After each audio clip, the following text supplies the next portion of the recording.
activists say that Mexican authorities have broken up 2 migrant caravans heading to the U.S. Now, Greg Abbott of Texas, he's taking claim for southern border basically being shut down. But is it something more? Is it a combination of the two? Let's get into it. Here we go. Mexican immigration authorities have broken up a pair of migrant caravans headed to the U.S. border.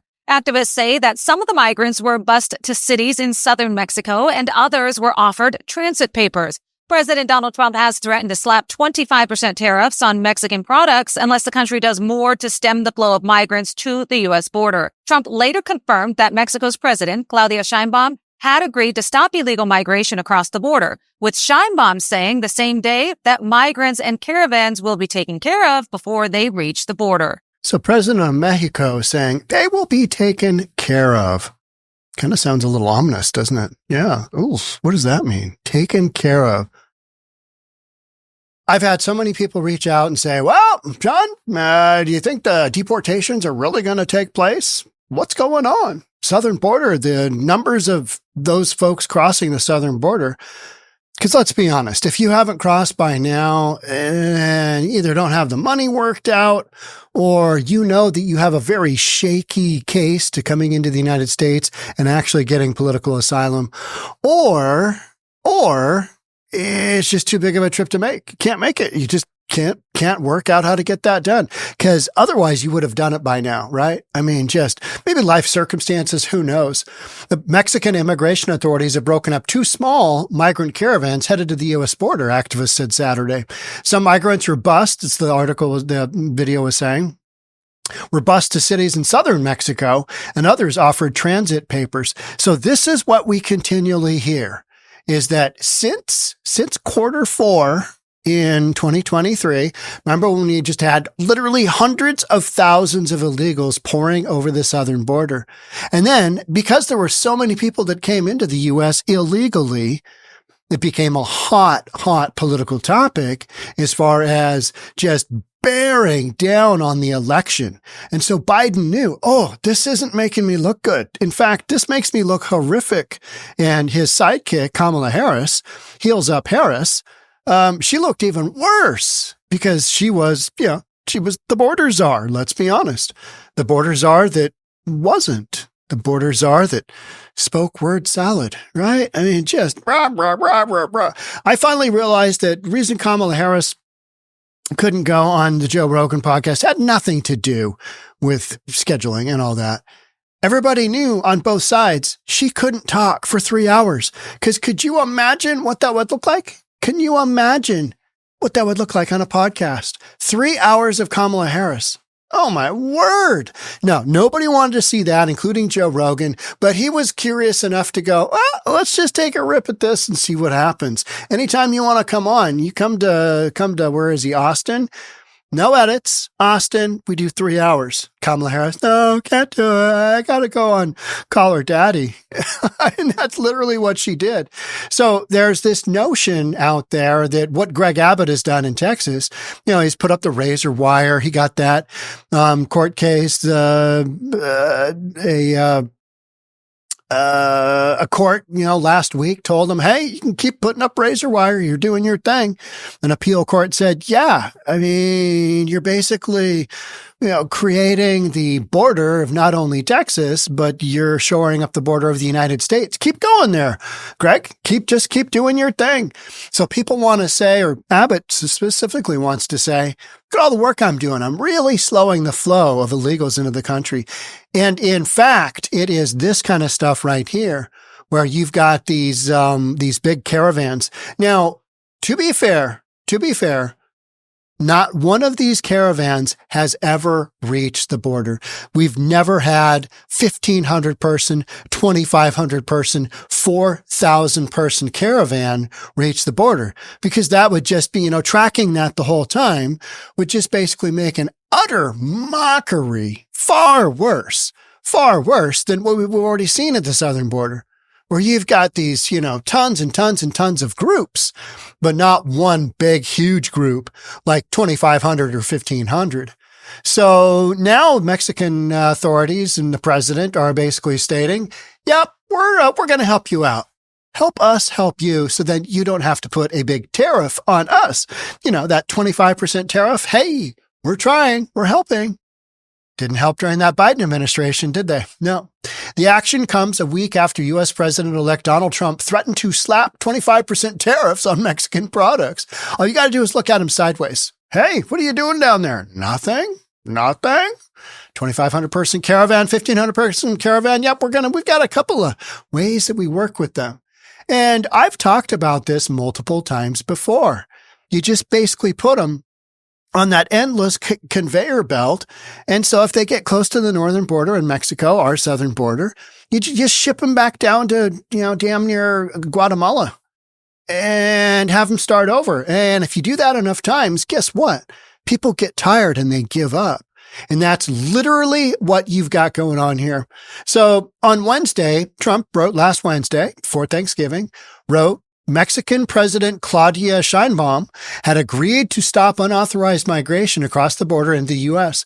Sheinbaum wrote on her social media accounts the same day that migrants and caravans are taken care of before they reach the border. So that is what has been happening, and I believe has been happening for a long time. So you've got that going on, right? You've got the Mexican government basically just catching these folks before they get across the U.S. southern border and basically putting them on a redo. They hit the redo button, boop, and they end up back down in, close to Guatemala, which is the very southern end of Mexico. And then they got to make it all the way back up to the northern border of Mexico. And if you do that enough times to somebody, because that is a dangerous little run. That is a dangerous run. It doesn't matter who you are. You get robbed, you get raped, you get all your stuff stolen, you get extorted 10 ways from Sunday. I mean, it's just, nightmare. So people that get close, they're like, I don't want to start this over. And they end up, either hanging out in Mexico or going back home. Because, they don't want to have to, keep doing this. Migrant rights activist Luis Garcia Villagron said the breaking up of the two caravans appeared to be part of an agreement between the president of Mexico and the president of the United States. We have been seeing this kind of thing for the last 6 months, 9 months, 10 months, consistently. When a migrant group starts, a big caravan starts to get going, it peters out. The government comes in, they do something, and in this case, they're basically either being given, travel through Mexico for a little ways, or they've been shipped back down to the southern end of Mexico, and they got to start that process over. So that is Mexico's way of handling it. This is how they're taking care of it, right?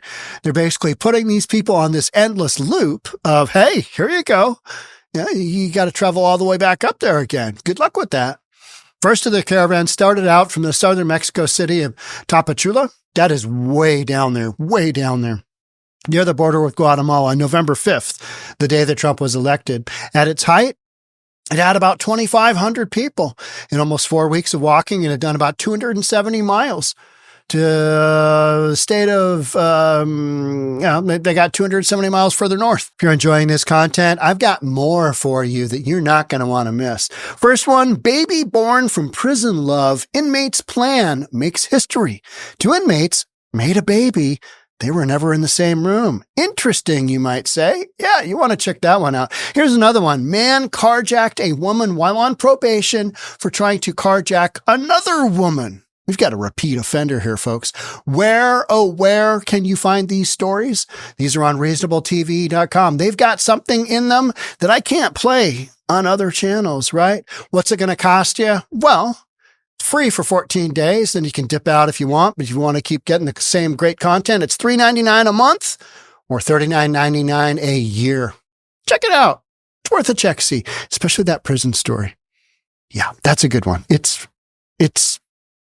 You're just going to have to get to it. Yeah. All right. Thanks in advance. And when they got to the city they were going to, Mexican immigration officials offered the migrants free bus rides to other cities in southern or central Mexico. Hey, can't stay here, but we'll send you over here. We'll send you there. We'll send you here.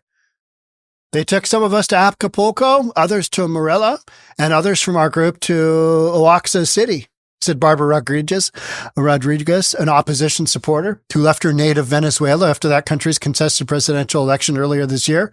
Rodriguez said by telephone she later caught a bus on her own to Mexico City. In a statement Saturday, the National Immigration Institute said that the migrants voluntarily accepted bus rides to various areas where there is medical assistance and where their migratory status will be reviewed. And upon accepting the rides, they said they are no longer wanted to face the risks along the way. So you've got all these people kind of dipping out, and these big caravans never end up making it. So you might ask yourself the question, so why do they start in the first place? Well, I think they do want to make it to their northern border, our southern border. And they know that the risks are horrific, especially if you're bringing along a young lady, young lady. They're just targeted.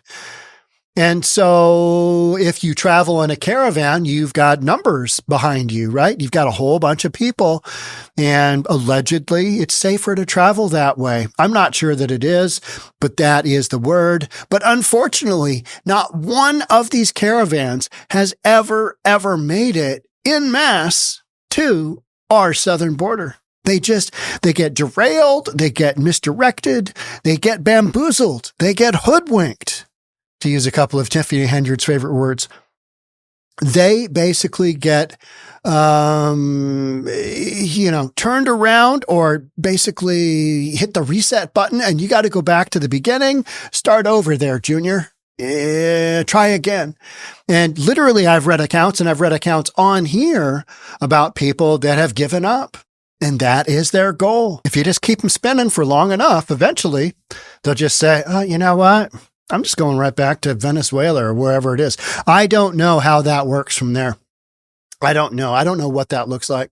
Second caravan of about 1,500 migrants set out on November 20th and made it about 140 miles to the town of Tonala in Chiapas State.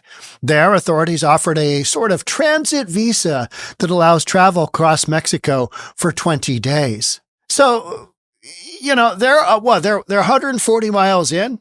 They are not very far north, and you're going to get a travel visa for 20 days. Unless you hop on the bus or unless you hop on the train, you're not going to make it all the way up in 20 days. You're not even going to get close. But it buys you 20 days, essentially, right? So let's see what you can do. Here's something for 20 days.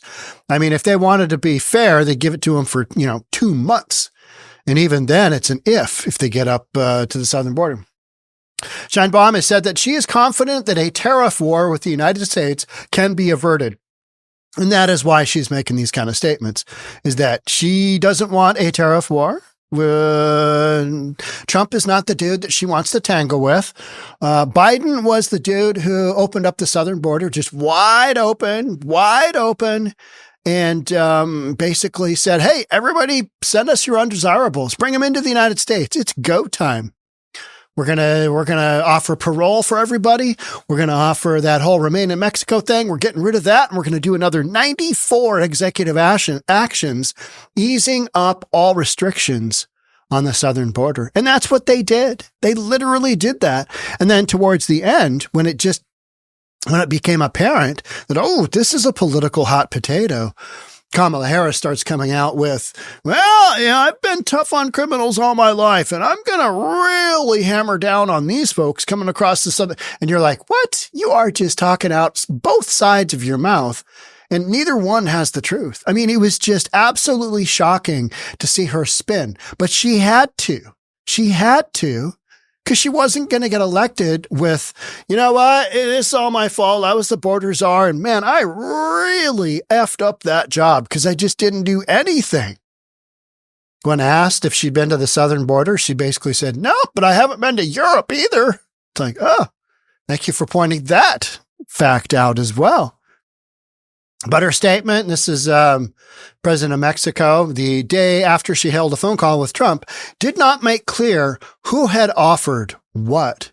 This is all stuff Mexico's doing. Apart from the much larger first caravans in 2018 and 2019, which provided buses to ride part of the way north, no caravan has ever reached the U.S. border walking or hitchhiking in any cohesive way. They never get there. So yes, there are strength in numbers, but then again, the numbers also have a significant downside, which is their one goal never gets reached. Make it to the southern border. Make it to the Mexico's northern border. So some individual members have made it. Of course they have. And that's why I think it's been so popular to just travel in these small groups. They get run by a coyote. They get run by somebody from the cartel. And, I've been watching videos on, hey, to make that very last crossing across the Rio Grande, it's going to cost you a few $100. Somebody walks you out there and walks you halfway through the river. To get to that point, though, you've had multiple little stops, multiple segments of paying illegals thousands and thousands of dollars, $4, $5, $6 to get somebody, that's basically poverty stricken anyway from somewhere down by Guatemala or getting him through the Darien Gap. Every single one of these little, segments of coming into the United States, it costs hundreds, if not thousands of dollars. I'm not saying, everybody's paying 10, 15, 20 grand, but depending on what you can pay dictates how quickly and how dangerous the route is and the people that you trust to get you there. Now, the folks that are walking here are the poorest of the poor. Otherwise, they'd be flying into somewhere and then they'd hitch a ride with whomever from the cartel and they'd get into the U.S. They'd spend more money, but they'd get in much faster than walking in a big caravan. For years, migrant caravans have been blocked, harassed, or prevented from hitching rides by Mexican police and immigration agents. They have also frequently been rounded up or returned to areas near the Guatemalan border. I mean, that's just literally what you've got going on. Let's pull up a little map here. So here's where we're talking about. Here's Guatemala. I know you can't see it on the map right now, but here's Tapachula. That's in Mexico, right? You are damn near close to Guatemala. Here's what that looks like as I bring the map further out, right? Okay, Tapachula here, and we keep going. So they've got to make it from here all the way up to in here. I mean, it's thousands of miles, right? Thousands of miles. But when they get up in here, sometimes when they get into Mexico City, when they get into these areas in through here, give me my magic yellow wand, Mexican government basically puts them on the one-way train ride back to this area and says, start over.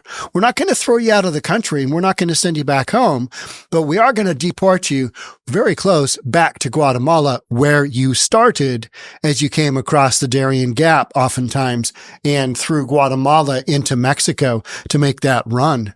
I mean, a horrific run for any of these folks to be doing. It's just walking, you're eating, whatever food you can come across, unless you have money. And if you have money, you're probably going to get robbed.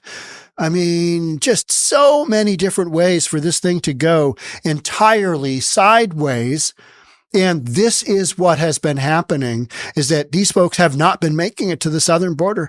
You got a few hundred a day. Oftentimes it'll come in now through, I think, Eagle Pass, where I was, is on average now having about 300, something like that over the, full course of the area. And sometimes it's way less than that.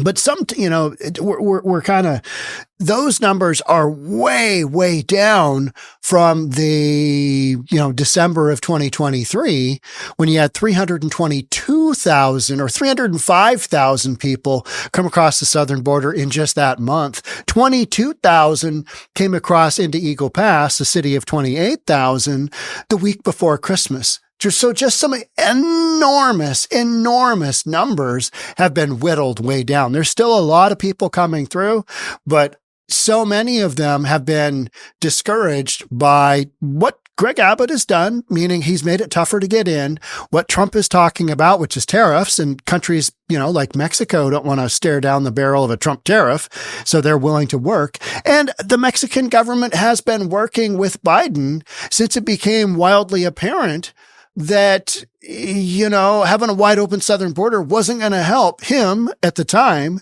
get elected. And it certainly didn't help Kamala Harris because she had nothing to stand on. And that became wildly, wildly apparent during the election because of the numbers at which she lost. I mean, that was just an absolute shellacking. And what we're talking about right here, these migratory routes and how this is being handled and what Mexico is doing, the impact of that was felt during the election for sure, because people looked at the numbers that Trump had. He had some of the lowest levels of illegal immigration into the United States in 45 years compared to, Biden. And he had some of the highest numbers. So this isn't a tough topic, but what you're seeing now is you are seeing Mexico basically stop those folks before they're even getting to the southern border. Doesn't have as much to do with what Abbott is doing, in my opinion. What he is doing is kind of laying down the law and saying, hey, if you make it here, that's fine, but we might deport you anyway. Because Biden certainly wasn't. We're not only protecting the state of Texas's border, but also the United States border, and court systems are agreeing with that. And so that is why you have the numbers, collectively from all those processes, those numbers of illegals coming into the country being so significantly reduced in the last year, in 2024. Those numbers have just, basically came to a grinding halt relative to where they were in, 2021, 2022, and 2023. You had some wild numbers going on. It's like, what? You doing what? This is an invasion. It was an invasion. Now it's more of a trickle invasion, right? Or, hey, let's go up to California. Let's see what's going on in the Golden State. Wild stuff. All right. That's it for me on this one. Thanks so much for being here. I'll catch up with you in the next one. Bye for now.